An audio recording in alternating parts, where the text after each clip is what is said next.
Hello, this is Jesse from Line of Judah, House of Rastafari. So I'm just gonna go over some of these questions. I got them written down here, and then I'll try to get a good answer for each one of them. So number one, it said the history, the year started approximately, founding leaders, early events, story of origin. So the history, the year started is like creation.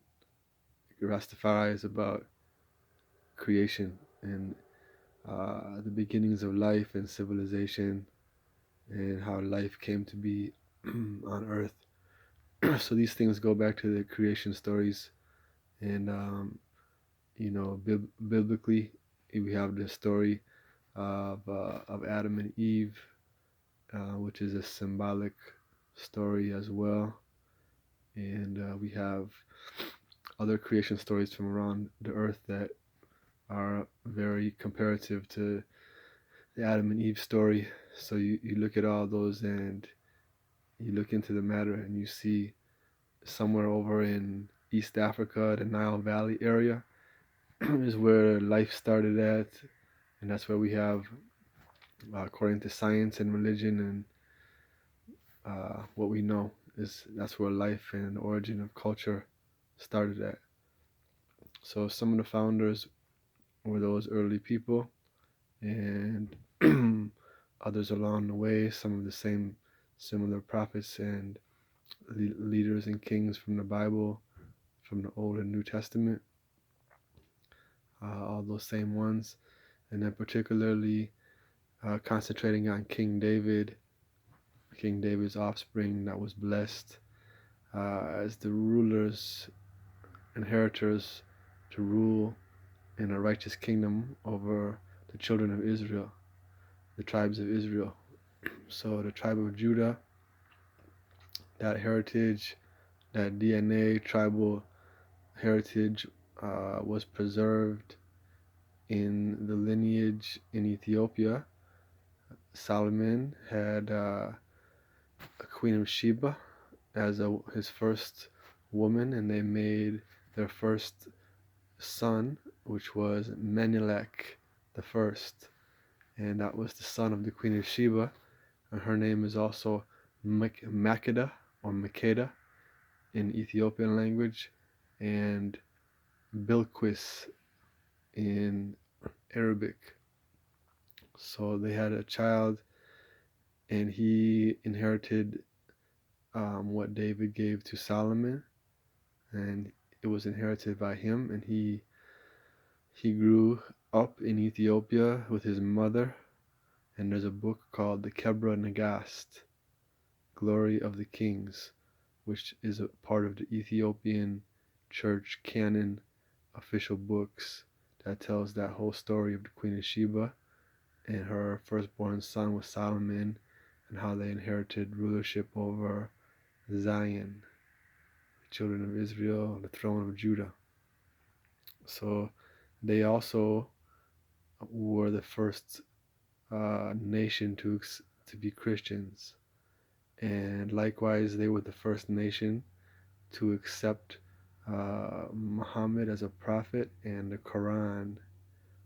And you'll find that all throughout history, people from earlier times with the tribes of Israel, the Christians, Muslims, Rastafari people, all end up looking and fleeing to Ethiopia at different times in history for asylum and peace and security. So that's been an ancient melting pot of civilization for the longest time on Earth that we have up until the present time is over 6,000 years, the longest empire.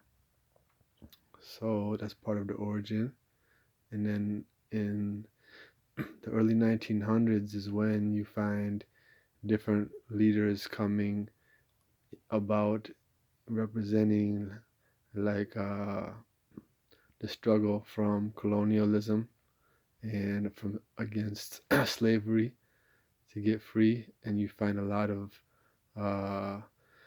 Like, it's not just civil rights, it's human rights and black people getting their freedom from colonial rulership slowly.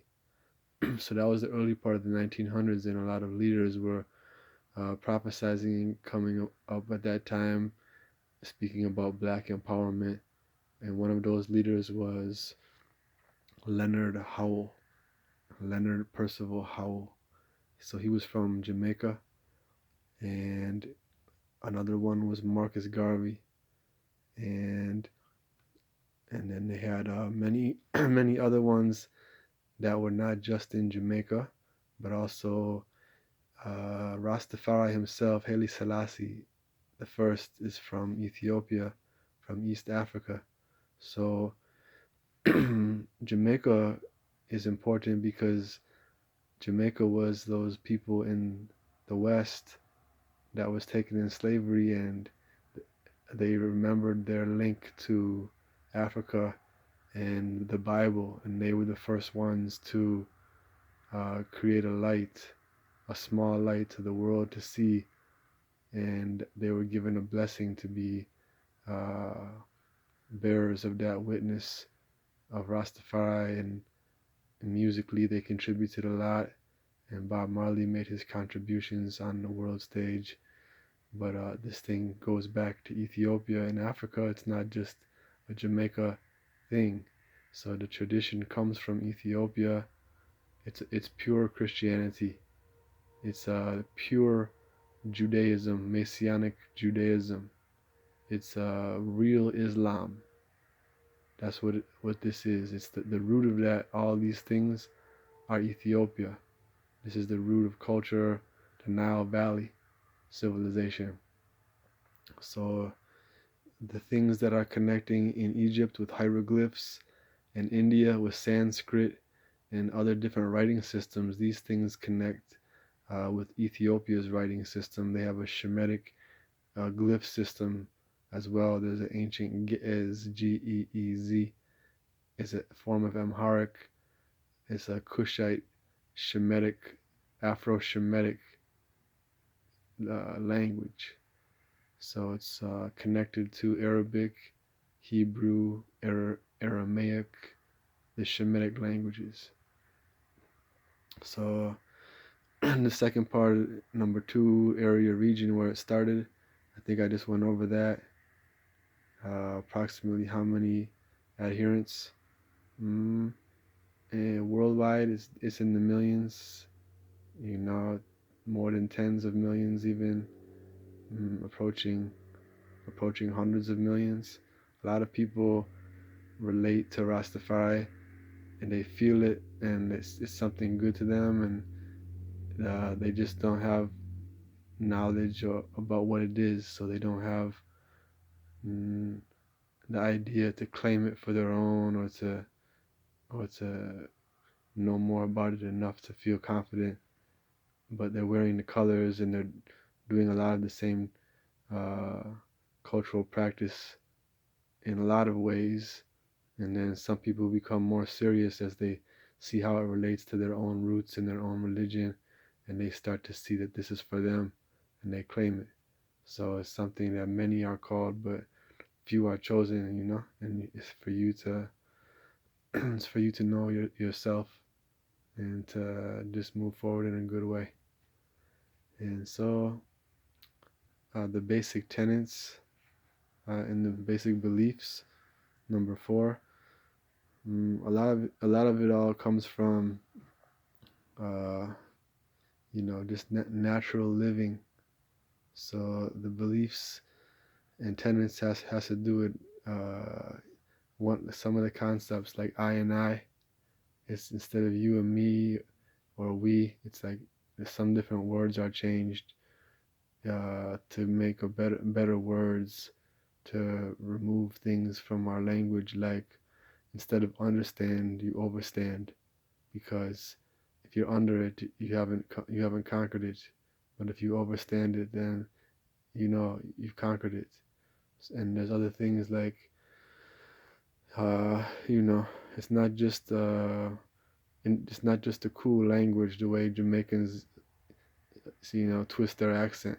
It has more to do with a lot of the way the words are used. They're used in a positive way. The music is not about pills, pussy, and parties. It's good vibes music that's trying to put your mind in a good place, not just to be wasting your time on idleness. It's praising. It's like the Psalms of David.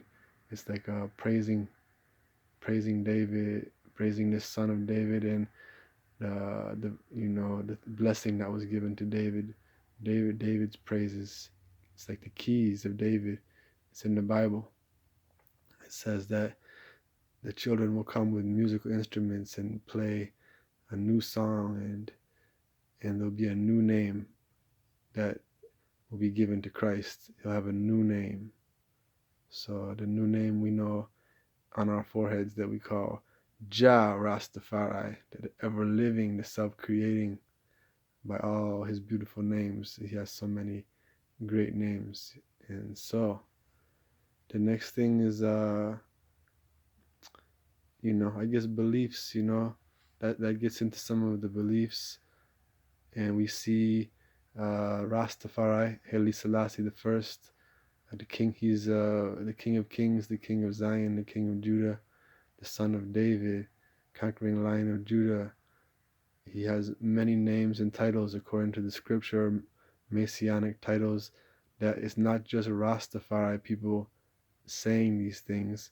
If you look into it, this is what every major newspaper, a magazine, radio station, TV station, country leader of the 20th, 19th, 20th century, they said these things.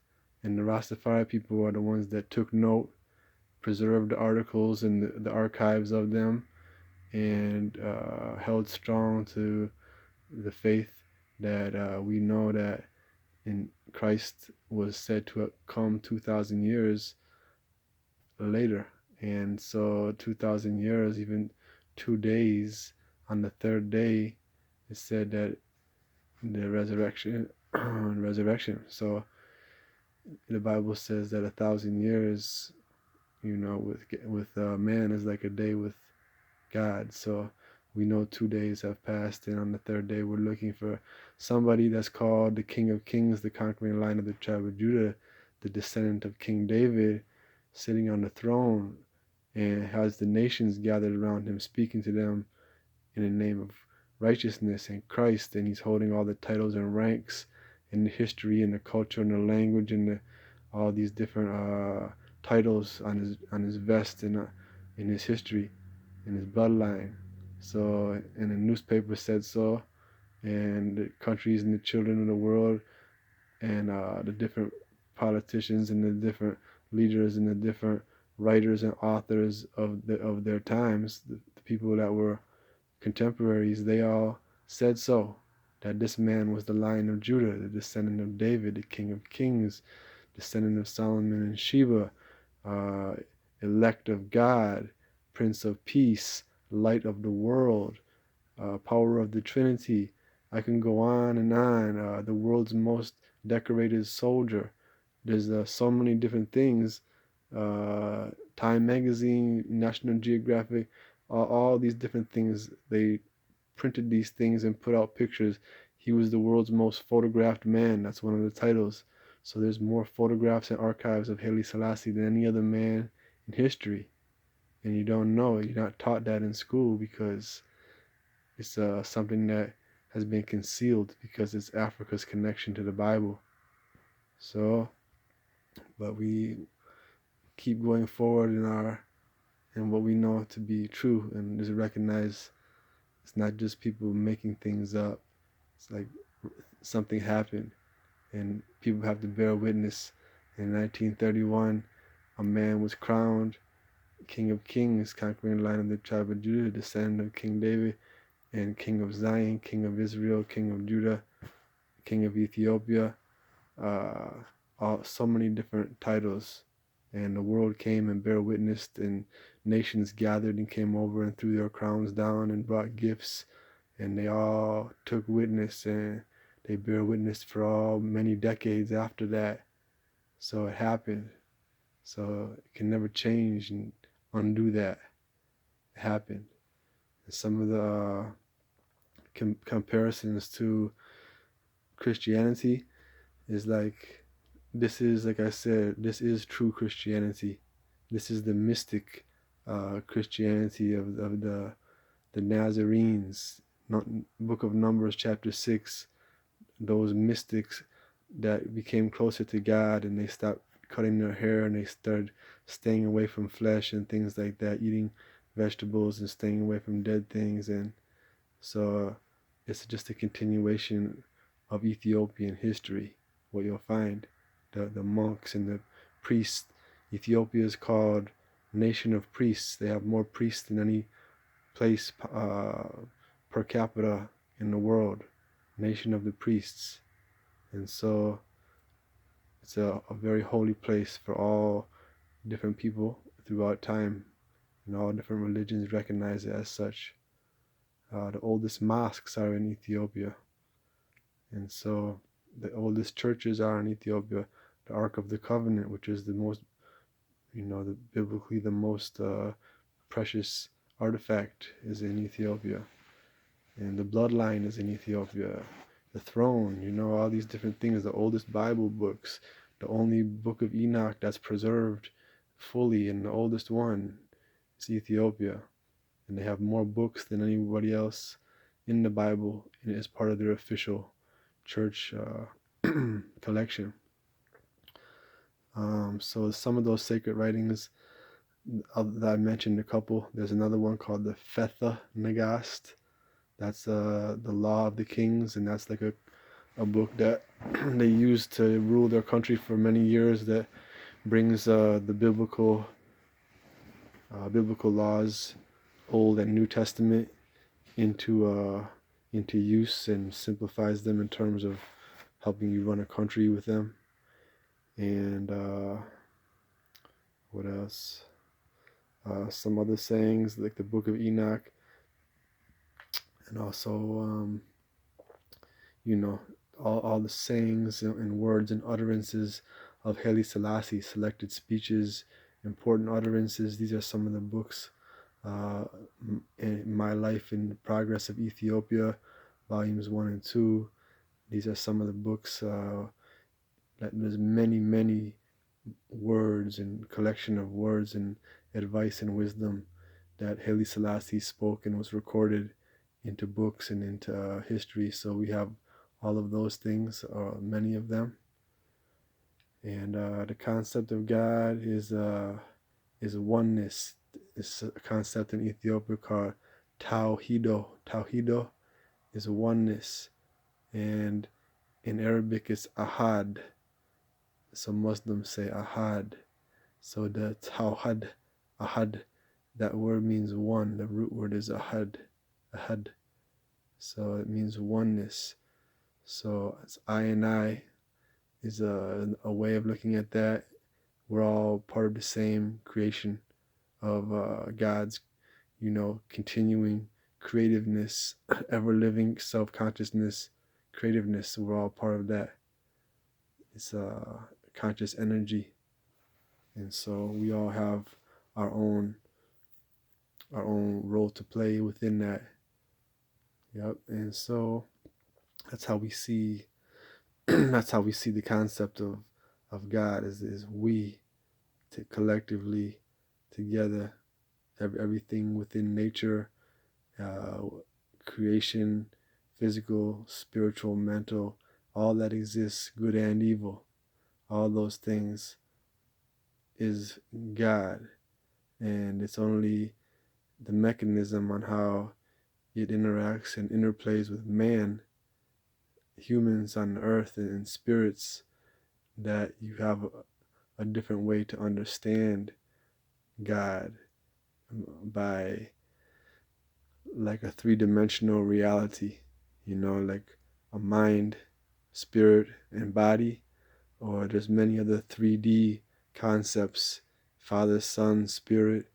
You have, length, depth, width, and you'll find that we live in a three-dimensional reality. So in order for us to have a concept of God, we have to understand God in a three-dimensional way. So that's, if you remove your mind, you no longer exist. You don't have you don't have a connection to life anymore. If you remove your spirit, you no longer have connection to life. You don't exist. If you remove your body, you no longer have that connection to your life. You don't exist. So those three things interact to let God and us communicate and know ourselves in a three-dimensional way. And the central problem with humanity, this greed and the love of power and money. So those things are ever prevailing in the earth, and we're always fighting against those things and spiritual wickedness and principalities in high places and low places. What answer does this religion provide? Well, it provides the answer to where we are now in our revelation, and the best, cleanest way to live and to know the times. And if you want to live clean, this is a way that allows you to still be yourself and keep what you have of your religion, and just grow beyond that. So you don't have to change your personality or the things that you believe, in as much as you just have to accept the truth. And when things are presented to you, if it makes more sense, you have to just be able to grow. So there's no set path where it's a competition. It's only individual growth and trying to become better people one by one, make better seeds, better children, make a better earth. And so compare and contrast salvation idea with Christianity. So once again, like we say, this is the real Christianity, and salvation is for us. We we bring about salvation. We have to live it and exercise it, and like Christ said, when he was asked, the people were asking him, he told them, when you've done this wrong thing to the least of my brothers, you've done it to me. And when you've helped and given water to the least of my brethren, you've done it for me also. So that salvation is us saving each other and coming forward. And also that's how we save ourselves, because we give up everything and we just find joy in life, and we know God will provide for us as long as we stay clean. We know that blessing is upon us. So that blessing never runs dry. It just keeps getting better, and that's our salvation. And that lasts in this life and the next life. And salvation, if it looks like something, it looks like us. It just looks like life in action. And when you see good, when you see life, when you see miracles and mystic things that happen that you can't explain over and over again, it's for you to know how to move in life, because the doors are open and blessings come, but not everybody is able to see and receive. So you always have to be aware and humble. Humility is the greatest thing I think in life. And another thing is, there is no compulsion in the way, in the real religion. There's no compulsion. So it's only a matter of just humbling yourself and trying to find who you are and the roots of your own self and the world system and history and such, and just grow and try not to judge things too much. Keep that humility like a child. And the next question, it says, how are you, let's say, how are you saved? And I think it says, how are you saved? If I wrote it down the right way.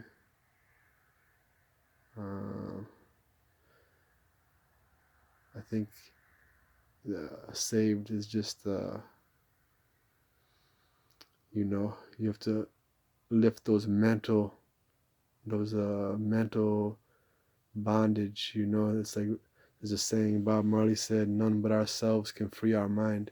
So there's been a lot of physical bondage that's well documented, but now it's a time where you have to move even beyond that and move those mental barriers that are tying us back and holding us from becoming the best we can be in our daily lives, for our family, for our friends and other people on this earth. So, and just for ourselves as well, you have to be able to remove those things that let you grow. And then the last one, it says, what makes this religion unique? Well, the uniqueness is something whereby, in this current time, you have, I mean, what is time anyway? But we have different events that unfold throughout the course of what we call time, and then as things start to unfold, different people are more aware of things on a world level, in terms of, world events, world wars, where we are in terms of cloning and where we are in terms of alien, outer space, things like that. There's a lot of things going on that are foretold in the Bible, and the people that really know and can read and interpret things in a way, prophetically, scripturally, collectively, we see where we are. So this thing is something where it's unique because it's current. It's the most current. It's the news. This is the news. The crowning of the King of Kings, the conquering Lion of the tribe of Judah, within our lifetime is the biggest news in the last 2,000 years. It's the big thing. So this one's unique like no other. Nothing can be more unique because nobody else can come and now and say they're the King of Kings, the Lion of Judah, the Son of David, the King of Zion, the Prince of Peace, the elect of God, the light of the world, the shadow of life. All these titles that were pronounced upon this man, Haile Selassie, Rastafari, that went and spoke at not only the League of Nations but also the United Nations, and he told the whole world and gave them a prophecy, and let them know. And it's a lot to research, more than I can just tell in this short time. But I encourage everybody to check out our page on Facebook, Lion of Judah, House of Rastafari, and go through some of the timeline and different photos, uploads, and different things like that.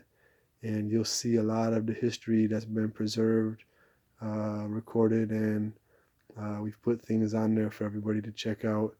And also it connects biblically, so you'll see a lot of things, some things modern, current events, some things just biblical, historical, prophetical events that them who feel it know it. That's one of the sayings that a lot of Rasta know and came from Rastafari language. Them who feel it know it. So if you feel it, you know it, and that's how we live. So this is Jesse. Blessed love, everyone. Hope this gave you some answers. If you got any questions, link us up on Facebook or reach out 608-515-2866. Rastafari love.